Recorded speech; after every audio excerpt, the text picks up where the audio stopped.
Hey guys, Magic here. Sorry I haven't really been very present lately. Life got busy. My baby turned one, so there was that.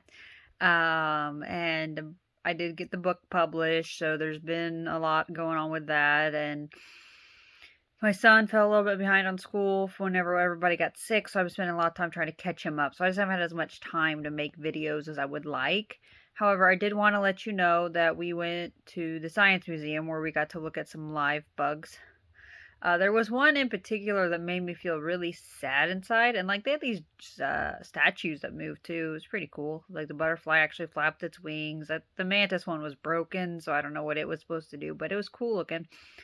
But no, I was looking at the hissing cockroaches, and there was like this pure white one in there, and like you know because it was pure white, maybe that's why. But the like the where like you would normally expect the eyes to be, like had the two little black eyes, and it made me feel sad. Like I just felt sad for it. And I don't know why. It just looked so sad and so pitiful. And I couldn't figure out, but I felt a lot of compassion and sadness for this creature, and instead of like, oh my god. My dad, however, just walking into the bug room was causing him some type of anxiety. So that was great.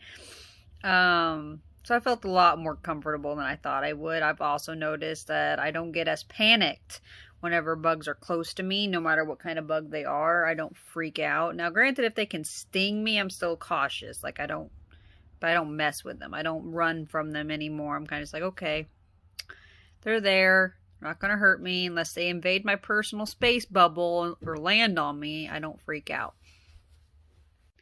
Um, But yeah, so it's been a journey. I haven't had the opportunity to actually hold a bug since I was like a kid.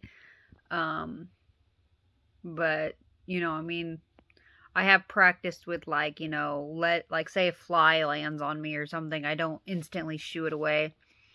I've been trying to make myself just kind of watch it for a few minutes before I make it go away. So that's probably as close as I'm going to be able to get because I'm not an expert at catching bugs anymore. Um, So I feel like this is the end of this challenge. I definitely feel a lot less anxiety, a lot less fear towards the insect. Um,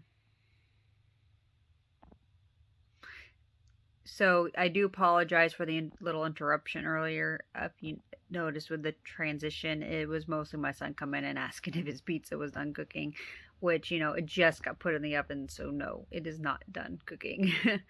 I was thinking about posting some videos that him and I did together. They included things like there was one about ice cream melting, which one melts the fastest.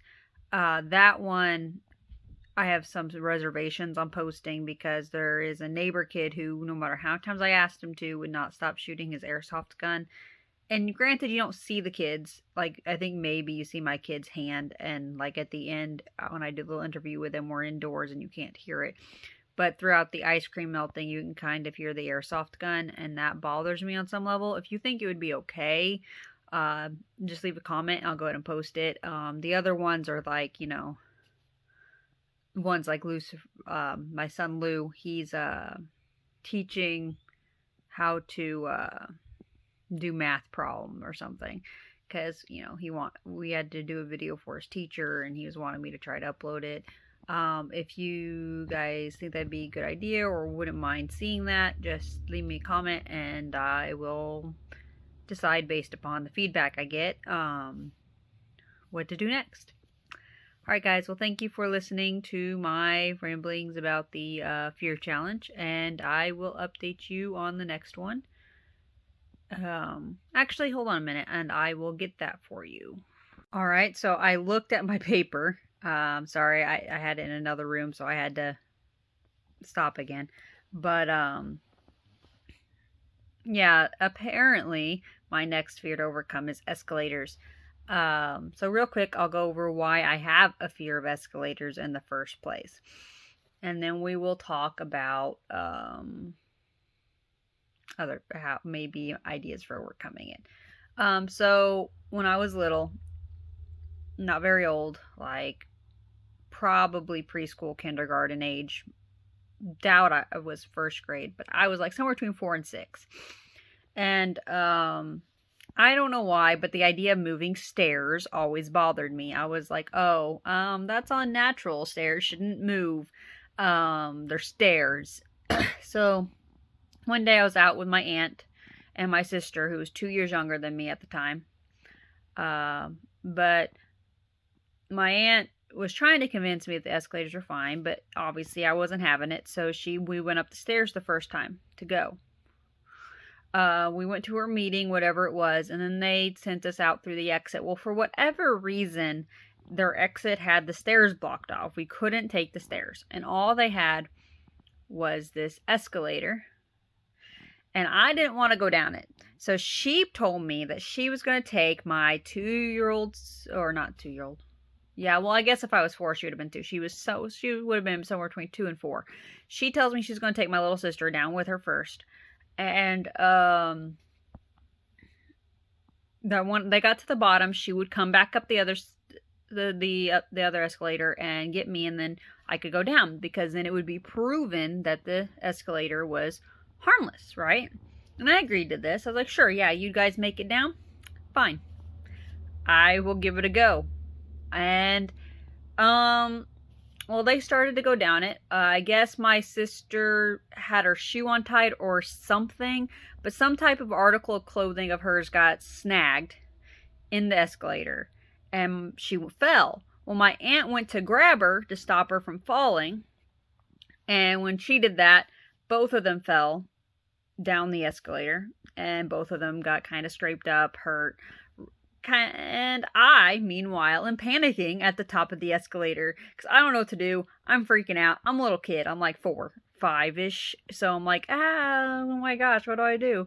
And then all I remember is that this man coming up behind me, picking me up, carrying me down there, and setting me down on the ground, and then it was like he was just gone. Like, I don't know if it's just because I was so focused on what happened to them that I didn't see where he went, or if he literally vanished, but he was gone. They went to the doctor. They were both fine. They didn't get hurt bad enough to need, like, stitches or nothing, but it was scary enough to me.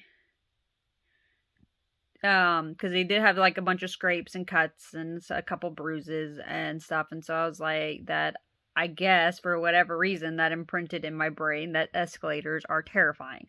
I mean, I have been able to get on them. Like, I won't always take the stairs or the elevator instead of the escalator, but when I do get on the escalator, it takes me quite a while to do so. You'll see me at the bottom or top of one, constantly starting to and then backing away, starting and backing away. And people behind me will get mad about it sometimes, or they'll look at me weird. And when I finally do get onto it, I grip it so tight, like my hands like turn like white. And then I pretty much jump off. Like, as soon as it starts to flatten, I jump. Like, I'm gone. I don't want to be there. And my anxiety rises. And I have basically almost have a panic attack. So, yeah. As for overcoming it, I don't know. I guess I could just practice getting on and off. It's okay until it seems less scary. But if you have other ideas, let me know. Thank you. And remember, guys, love always wins. So go out and spread the love.